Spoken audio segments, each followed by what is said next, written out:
Hi, my name's Adele Sliuzas. I'm the Visual Arts Curator at The Mill, a multidisciplinary arts organisation based in Ghana, Yatta, Adelaide. I'm here today with multidisciplinary artist Jingwei Bu, and we are going to be talking about her visual arts practice and her upcoming exhibition, Life Maps, which will be exhibited at The Mill. Let's start by talking a little bit about your process and how you came to start making these maps. Take us through that performative element as well. Yep. So that project has been with me for nearly 5 or 6 years, back to 2016.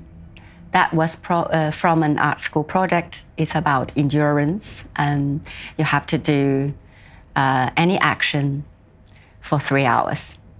That's where I started. I feel like the length of doing the drawing has big influence on my emotion.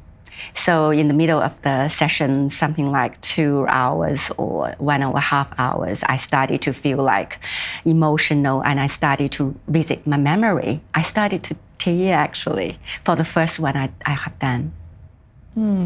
And so performance, you've spoken a little bit about how the action of these paintings sort of happens through the performance, and the drawings themselves are almost like a document of that. So can you talk a little bit about the physicality of moving through the space and the time over that period of 3 hours? Yes, that's the fun part to talk about. It's like a game, I have to say.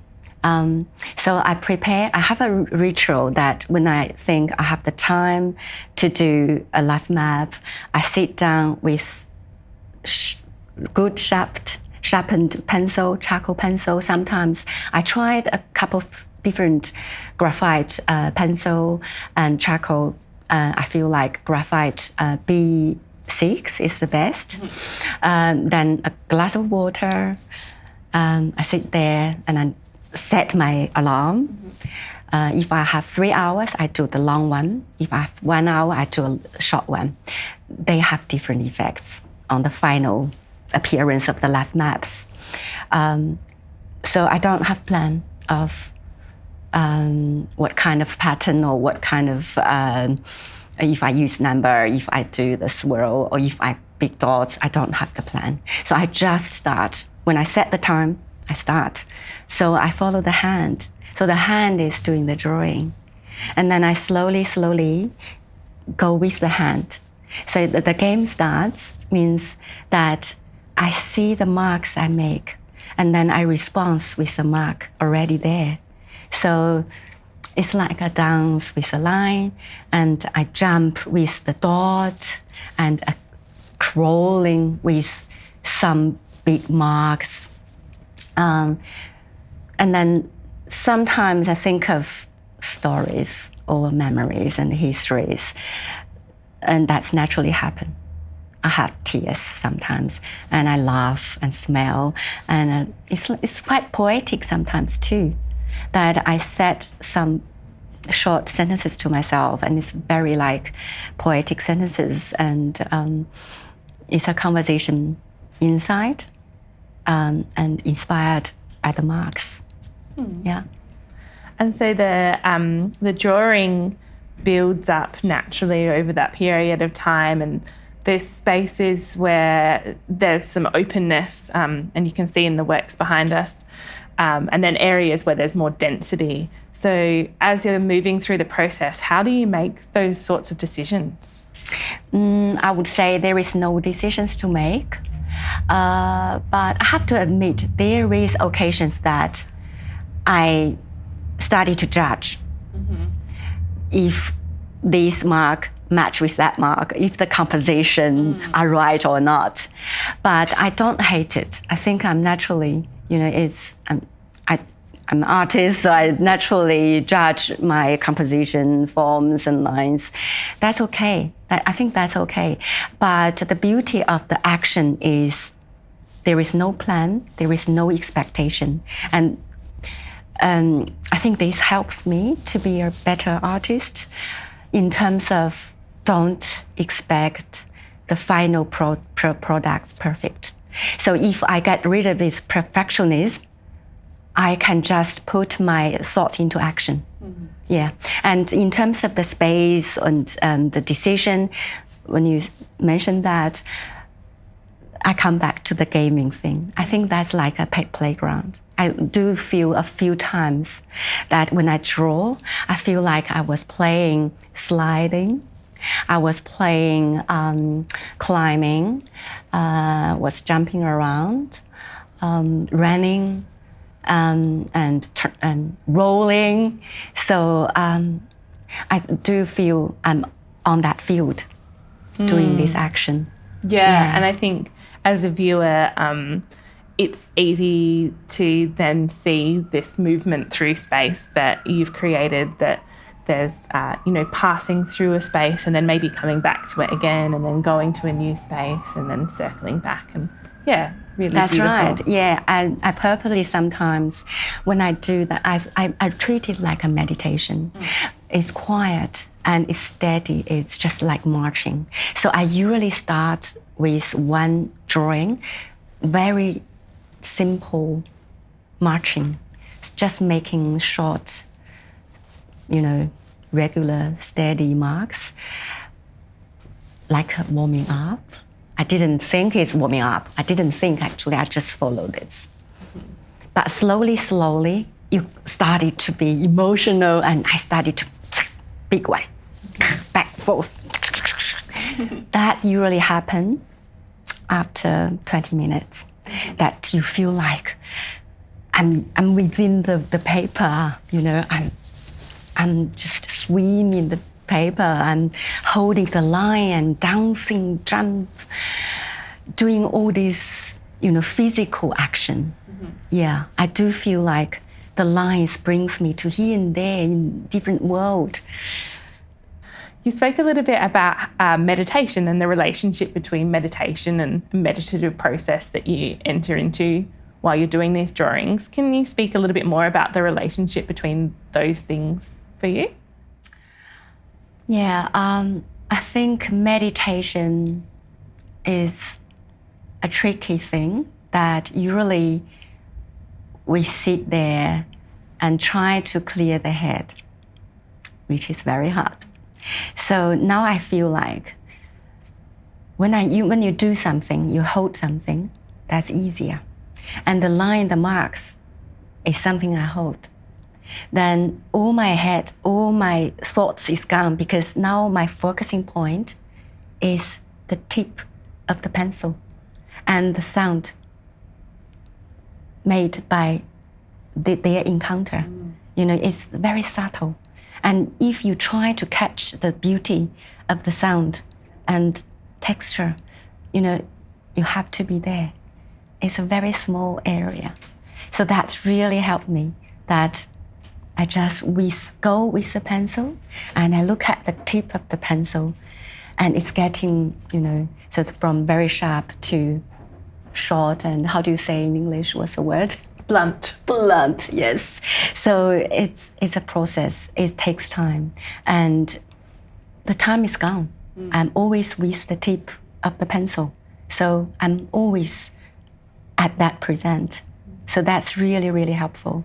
And that sort of feels like something that audiences might be interested in, as well as a process that they could take into their own lives. And I'm always thinking, when I'm looking at artworks, that, what is my relationship to the movement of this artwork? And could I imagine myself sitting there listening to the sound of this pencil moving across the surface of the paper? So it's really nice, sort of in the present moment. And you started to be in the mapping, and you follow the journey too. Some of my friends have shares their experience of looking this. I'm really glad to hear that. They resonate with the journey, and they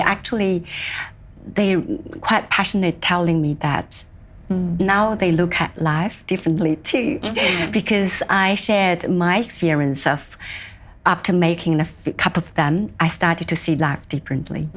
I stand out from my whatever I'm experiencing, good or bad, sad or happy.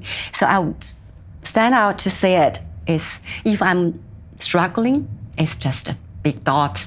You know, you get over it, you get across it, you will do something else. It's about time and patience. So now, whatever happening in my life, any changing, good or bad, I think I know how to deal with it, more be cautious. Yeah. You've spoken to me about how once you've stepped into the process of making one of these pieces, it then becomes about something specific that's happening in your life. So are you happy to share a couple of those stories with us? Yeah, that's one of my approach. If I say the first couple of them is no thoughts. I just start and follow, blah, blah, blah. Even though after 20 minutes or 1 hour, the emotion come up, but it's started with nothing, emptiness, just marching with pencil. But I tried another approach that I do this drawing, this life map for someone. For example, my mom, who passed away 2 years ago. So I did one for her. And I also did a couple of life maps specifically for one event happened in my life.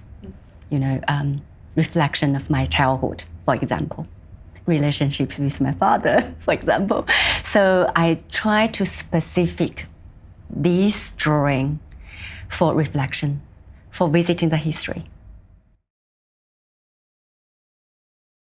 The life maps are so deeply personal for you, whether it is just about you in that present moment or if it's about you reflecting on things in your life. What is it that you think that audiences should step into the space thinking about or drawing from when they see the work? They won't necessarily know that it's about your relationship with your family or those sorts of things.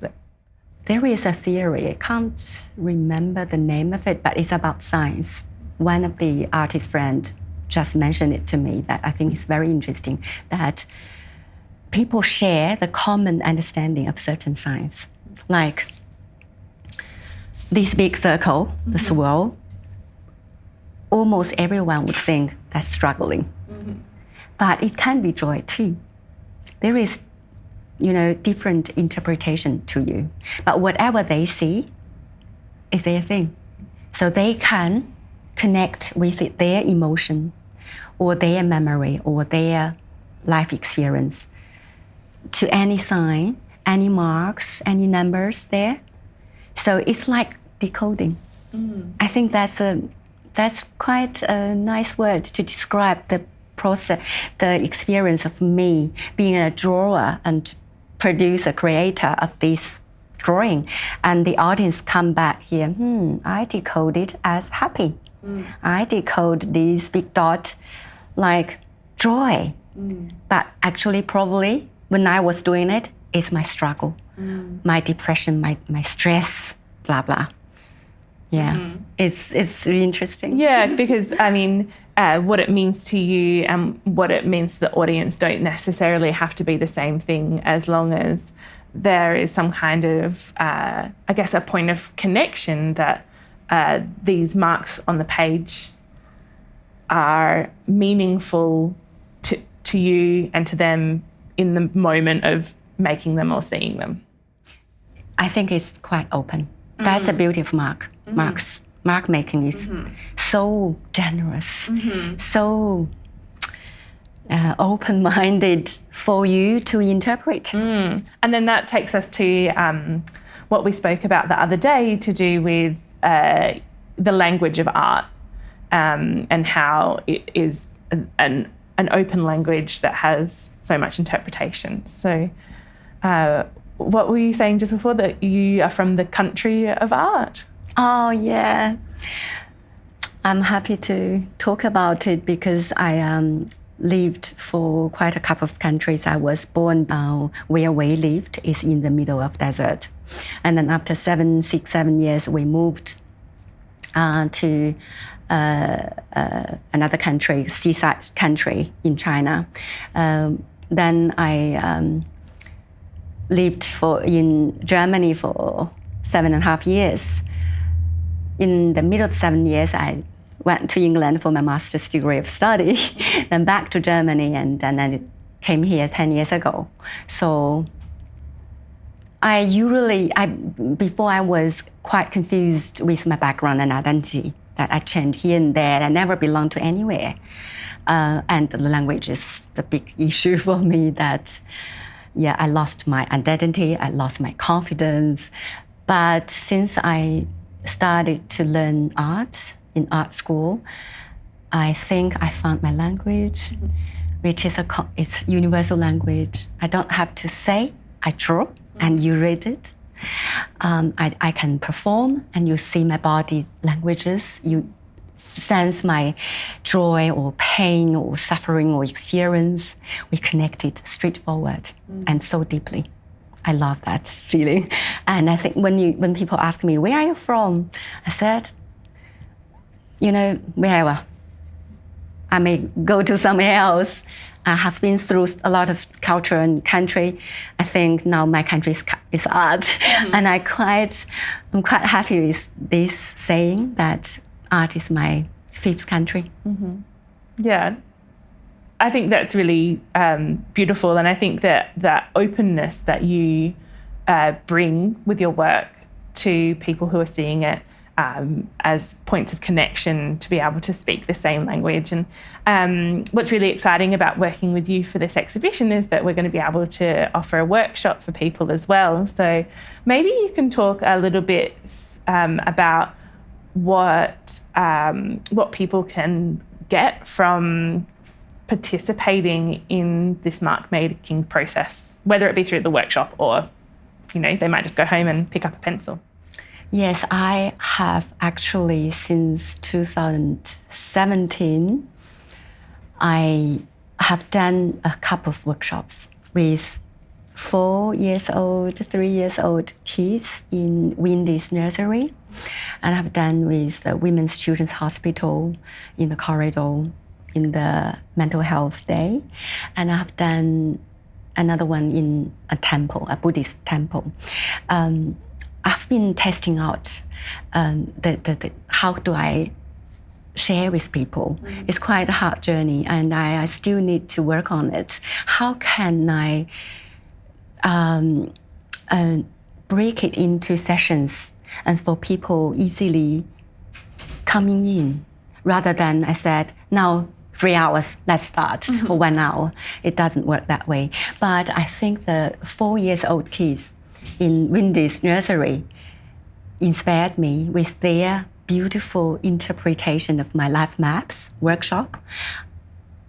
For 6 months after my workshop, the teachers has helped them, organize them to do a lot of experiments, including sculptures.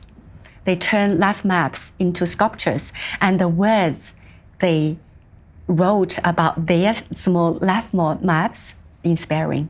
So for example, one boy said, the red dot is my house. The green dot is my kindergarten.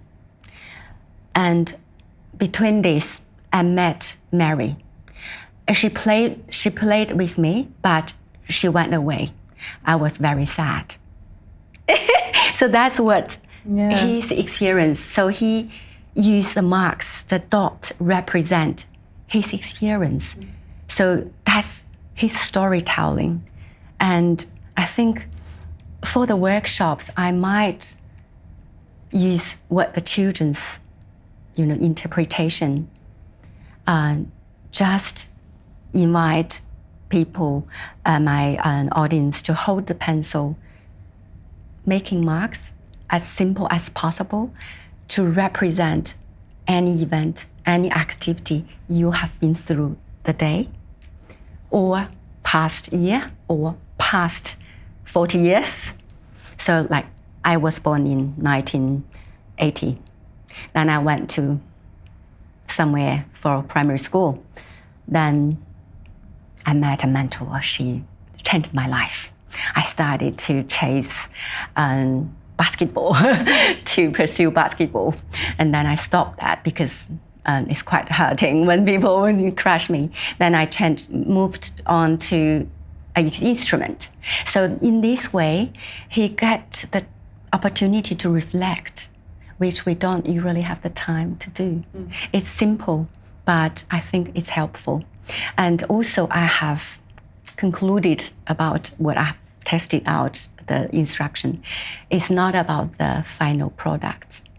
It may look like a 2-year-old kid hold a pencil, and your friend would say, oh, is that your drawing? I think my kids can do that. Don't worry about that. It's not about what does it look like. It's about the time you was with your mark, your pencil, your paper, your line, your dots, your numbers. You were with your moments. So that's very important. Yeah. Don't worry about the results. Yeah. Just do it.